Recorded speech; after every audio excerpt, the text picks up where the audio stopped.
This week, I started 2 classes. I took a workshop last Monday and started a class on Thursday on healing racism and becoming more aware of the spiritual aspects that underlying the need to transcend racism in our society. I've been asking myself the questions, what is mine to do? And what could we do as a spiritual community? I don't have any answers yet other than educating myself and getting myself more knowledgeable and more aware. This week I read an article about a Unity minister, Ruth Mosley. She was at the Unity Convention in June of 1978. And she had been getting asked a lot of questions because a few months earlier in February in Ebony magazine, Reverend Johnny Coleman had left Unity and was very upfront about the prejudice and discrimination that she felt in Unity. And she left and started her own ministry. So Ruth Mosley, another Black, newer minister, was being asked, what do you think about that? What do you think about that Johnny Coleman article? And Ruth, at that time, was not really comfortable answering the questions and having to admit that, yes, she too faced discrimination and prejudice in Unity as a Unity minister. It wasn't until Stan Hampson, another Unity minister who was at the Unity Village Chapel at that time, asked her a better question. He asked her, what can we do to help your people? And that lit something up in her, and she had an idea. We need to educate them. Give them these tools that Unity is great at.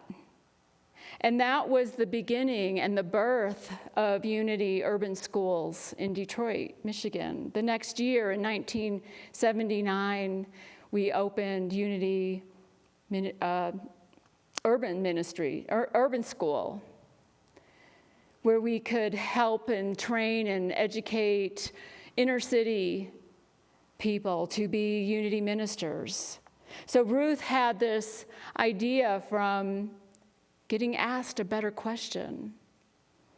Later on, Reverend Stan Hampson gave a talk on asking a better question, and he wrote in that, what shapes our lives and determines our experience is really the kind of question we ask.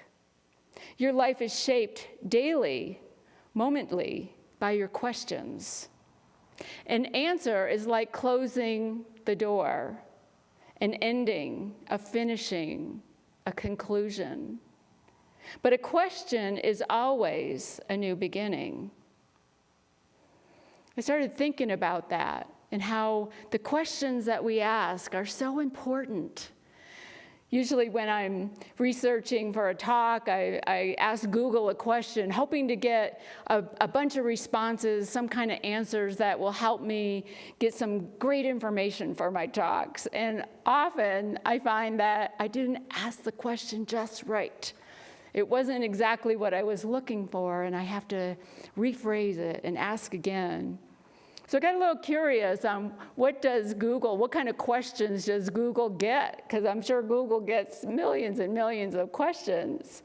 And the response was funny. And the top 5 what questions asked of Google per month in 2019 were, what is my IP was number 1. Surprisingly, there were 4 million people that asked that every month. The second one I have asked myself, what is love? 1.8 million people a month ask, what is love? Then third was, what time is it? Really? What time is it? Okay. But the fourth one was funny, what men want. I don't know if it's men asking or women asking, but what men want. It was actually tied with, what's on TV tonight? So just funny on the questions that we ask. And we need to be aware of how we can ask a better question to get a better response, to get a better answer.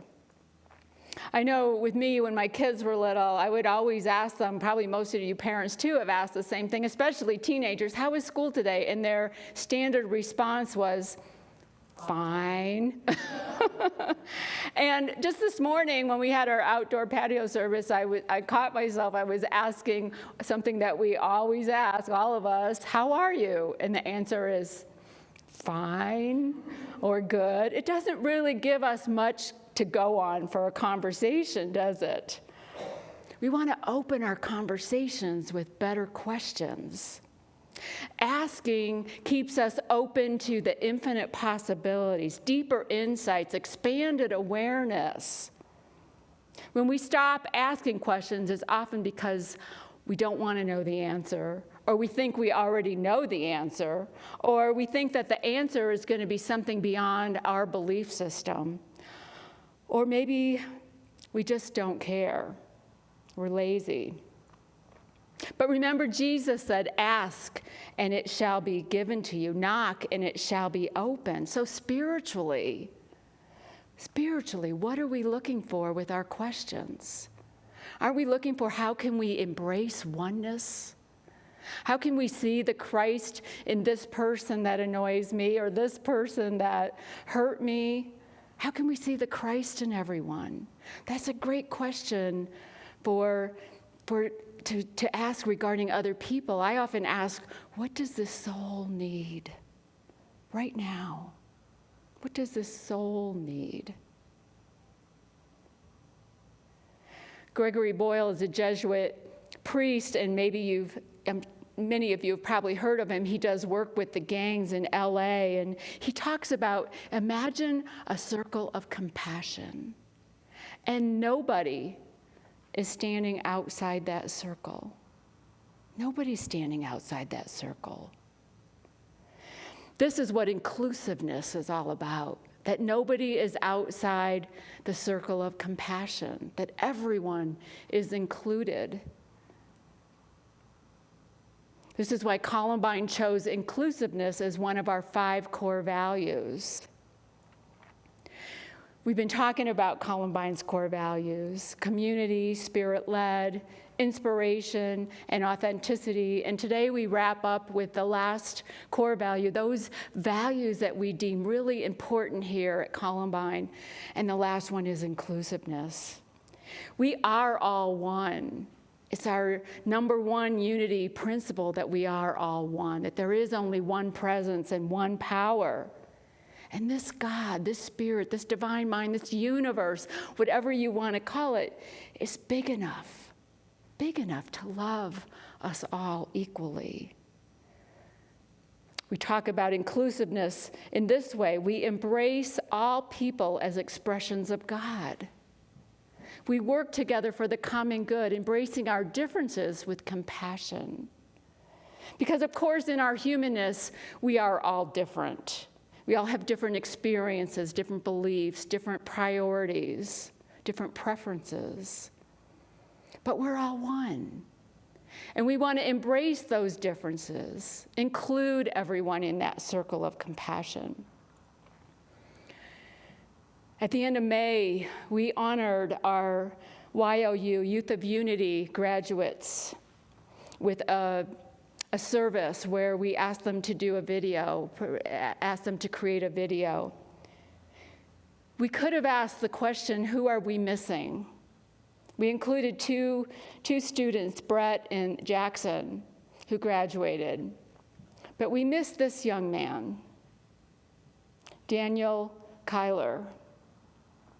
We found out just this week that we had missed him, and we feel so bad that we missed him, but in a spirit of inclusiveness, we're including him today and honoring him and honoring the achievement that he has made in graduating from Broomfield High School.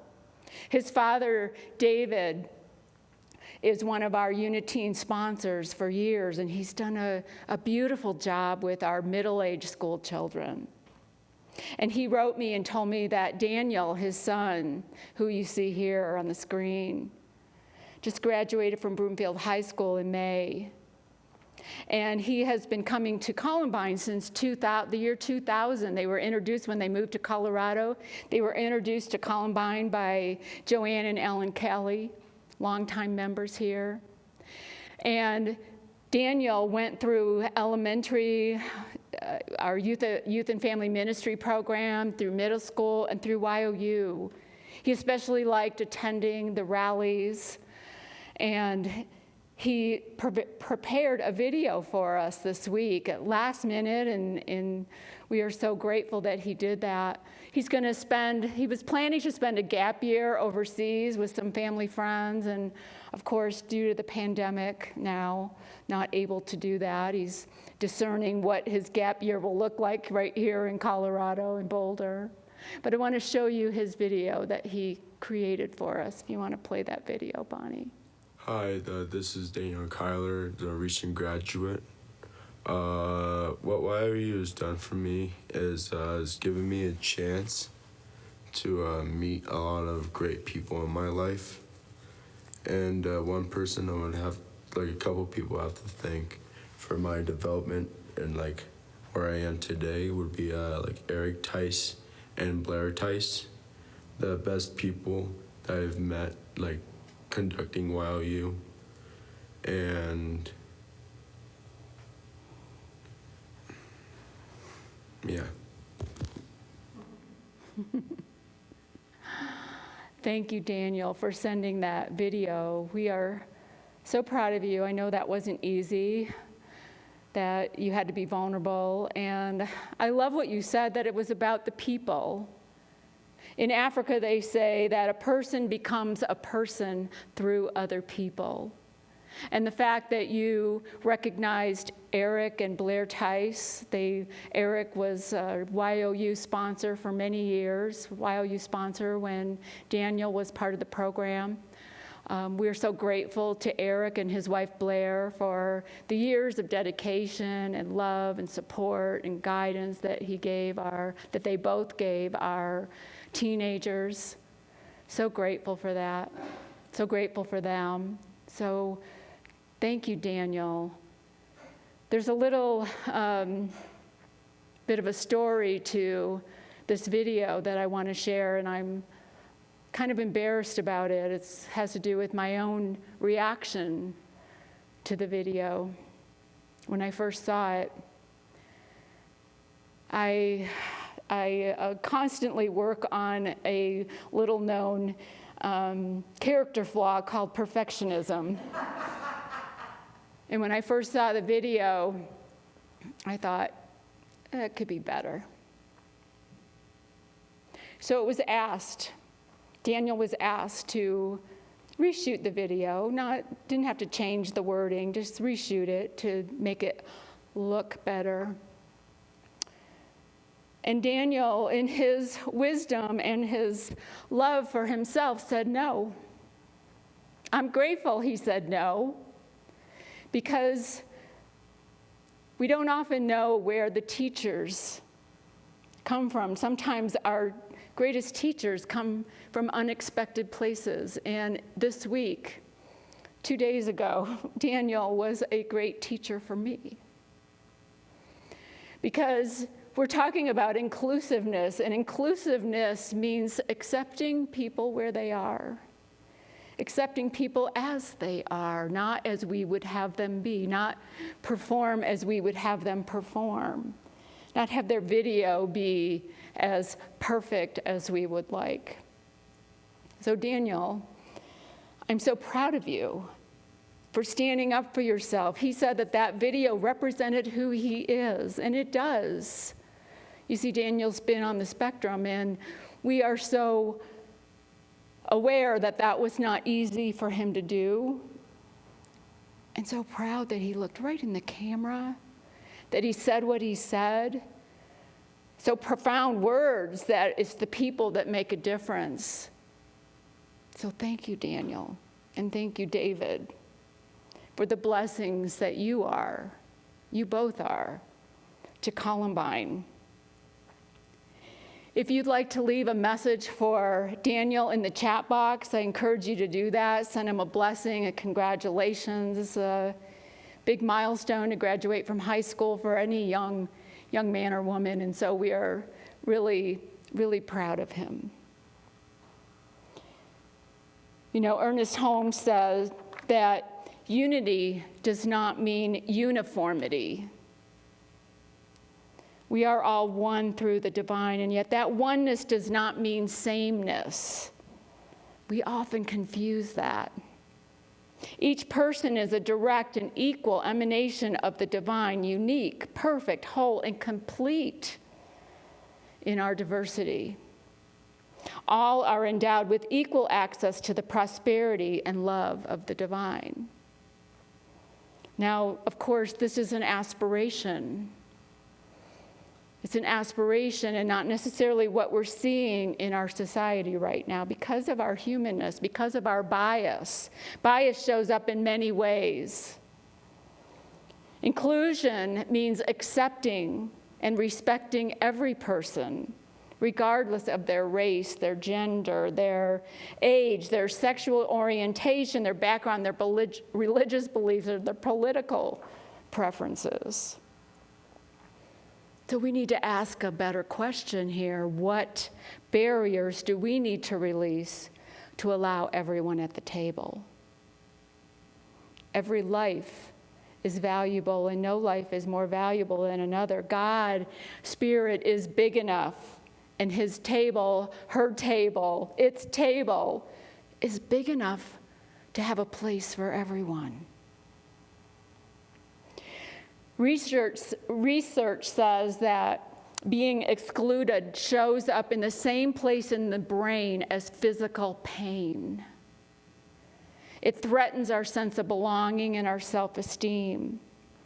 And strong, harmful reactions are possible when people feel ostracized and excluded and disempowered. Think about a time you were excluded. I'm sure all of us have one, at least one. How did you react? How did you feel? David Asai is the head of biological sciences at Purdue University, and 20 years ago, he was asked to do a 10-year multicultural forum where they talked about race and talked about inclusion and diversity. He said he reluctantly joined that forum for 10 years. It wasn't something he wanted to do. He wanted to stay with his science and stay with doing his research. But he learned a lot through this forum. He learned a lot about cultural differences and exclusion and inclusion. And he learned that there are things we can do to help people feel included. There's a step that we can take. And he says this: I began to understand that inclusion is about paying attention to feelings. How it feels to have to justify every day that you belong. How it feels to constantly be on guard to survive an environment not of your making. Learning the skills of inclusion starts with empathy, the ability to recognize and share another's feelings. Isn't that so true? It starts with empathy. It starts with recognizing another person's feelings and empathizing with them. You know, Jesus was great at this. Jesus was able to put himself in other people's shoes. And he didn't come here to be for the people. He came here to be with the people, to eat with them, to stay with them, to walk with them, to talk with them. He was with the ostracized, the marginalized of his time. And everyone had a place at the table with Jesus. He made them or helped them see that they had a place in life. This week I came across a video on people who have made a difference, and I want to share this video with you. It's a teacher who's in special education, Lawton Middle School. Go ahead and start the video, Bonnie.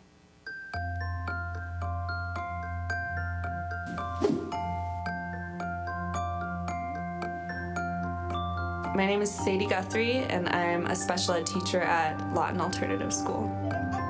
I think the advantage special ed teachers have is we get so close to the family and we work so hard with certain students every day that you can't not have an emotional relationship with these families and kids. Sometimes it's really difficult for special ed or school settings to be like, okay, go talk to this person. But if you don't have like a common ground, it's pretty difficult. And I think when I thought to bring Coffee Cart to Lawton, I just really thought there could be nothing better to like improve our community and give the kids in my class like more opportunity to become part of the greater school community.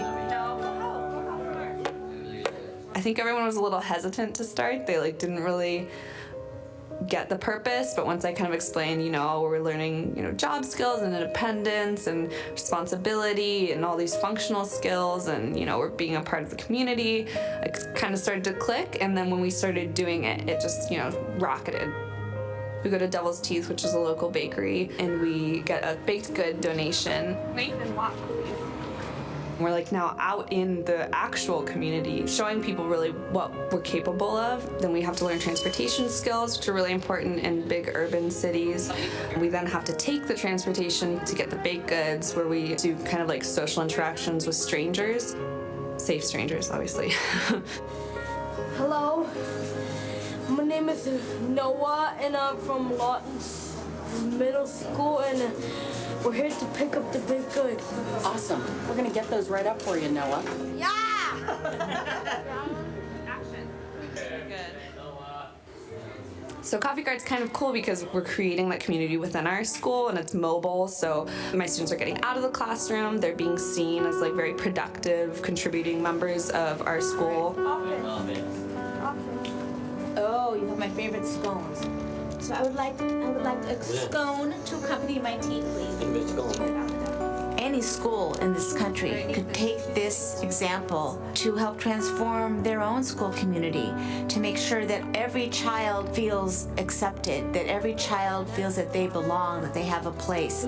They're incredibly charismatic. There's something about each and every one of them that, makes you want to like talk to them more or see them more.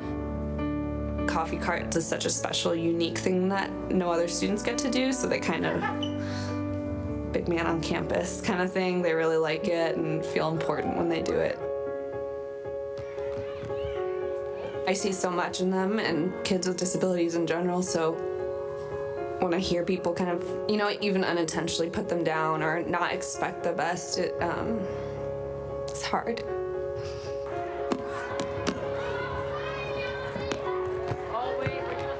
Even if you face challenges, those challenges aren't necessarily the important part. It's more like, what are the skills that you do have that you're going to use to move forward? So it's less about what are you struggling with, it's more about like, how awesome can you be?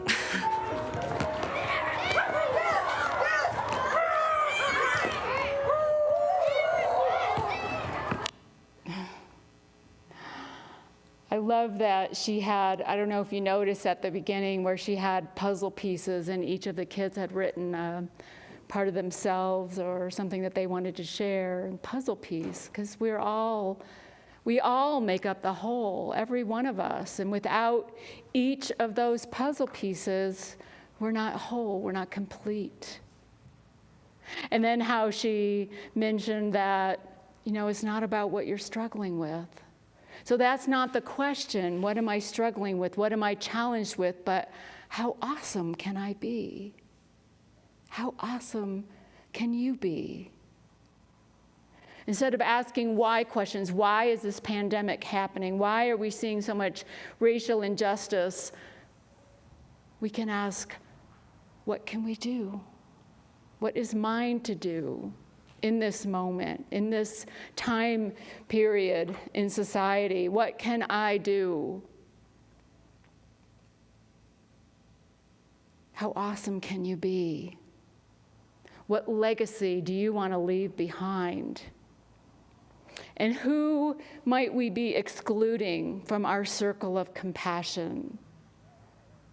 And what can we do to include them? These are better questions to get better answers. So this week I invite you to ask a better question. Make sure no one gets left behind. Know that we are all one. See what better answers you just might get. I want to lead us now into a time of meditation. This meditation is from Reverend Stan Hampson. So let's go inwardly for just a moment. Take some deep breaths. Go down to the center of your being. We are now in the presence of pure being and immersed of the Holy Spirit of life, love, and wisdom. We acknowledge your presence and your power, O Blessed Spirit. From your divine wisdom, now erase our mortal limitations.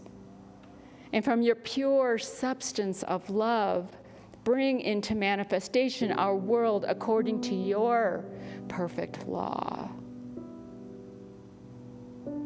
Through your presence and your power within us, we can do all things. We can do all things. We can meet any challenge and be victorious in spite of it or through it. We would give thanks that your presence here invites a different question from us, that you have challenged us to knock, to see, to ask differently.